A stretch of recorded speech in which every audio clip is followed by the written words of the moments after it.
A weapon that can strike any point on the globe in under half an hour, carrying a payload of immense destructive power. This isn't science fiction. It's strategic reality. Today, on Deep Dive, we analyze the engineering and operational principles behind one of the most formidable missile systems ever developed, Russia's RS-28 Sarmat.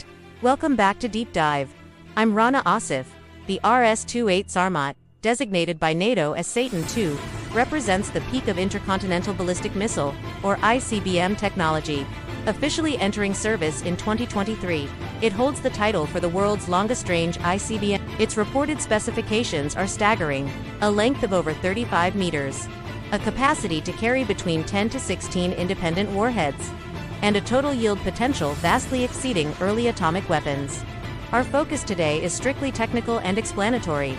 How does this system function from launch to impact? The launch process is a tightly controlled multi-step procedure.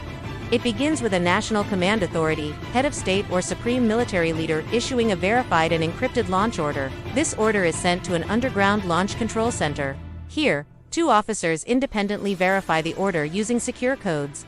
Once confirmed, target coordinates are loaded into the missile's inertial guidance system, its digital brain. The physical launch requires the synchronized action of two officers turning keys simultaneously, followed by a final system check and the initiation of the automated launch sequence. This two-man rule is a critical safeguard against accidental or unauthorized launch. Upon launch, the first stage engines ignite, lifting the 200-ton missile from its silo. Using gimbaled engines that pivot to steer, it begins its ascent. Within approximately 2 minutes, at about 50 kilometers altitude, the first stage separates. The missile is already traveling at hypersonic speeds, exceeding Mach 10. The second stage then ignites, accelerating it further. By roughly the 10-minute mark, the second stage separates, and the third, or post-boost, stage takes over. This stage propels the payload bus into a suborbital spaceflight, reaching altitudes around 1,000 kilometers and cruising at speeds over Mach 20, or about 24,500 kilometers per hour. In the vacuum of space, small gas thrusters provide precise attitude control for trajectory adjustments. This is where the system's most complex capability is demonstrated: MIRVs, or multiple independently targetable re-entry vehicles. As it approaches the target continent, the post-boost vehicle, or bus, begins a carefully timed sequence. It releases individual re-entry vehicles, each containing a warhead with its own guidance and propulsion for final course correction. This allows a single missile to engage multiple targets, like military bases or cities, hundreds of kilometers apart, simultaneously. The warheads then re-enter the atmosphere at extreme velocities, protected by heat shields. Advanced terminal guidance systems make final adjustments to ensure precision. The destructive effect upon detonation is defined by the yield of the nuclear warheads and the nature of the target.